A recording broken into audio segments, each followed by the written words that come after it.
In this video, we are going to fix Microsoft Store error code 0x80072edf. So without any further ado, let's get started.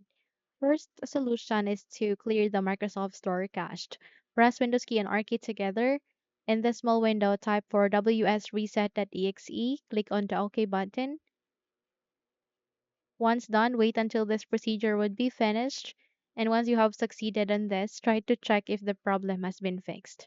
And if not, move on to the next solution, and that is to check the date and time.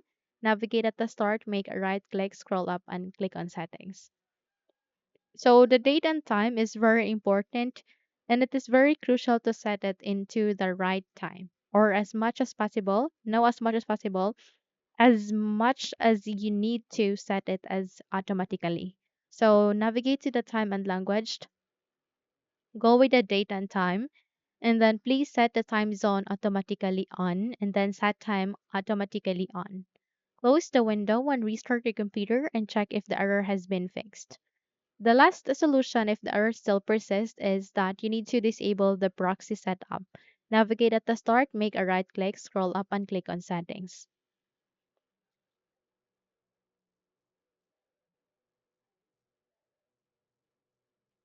At these settings, navigate to the left pane, find for an option which is the network and internet.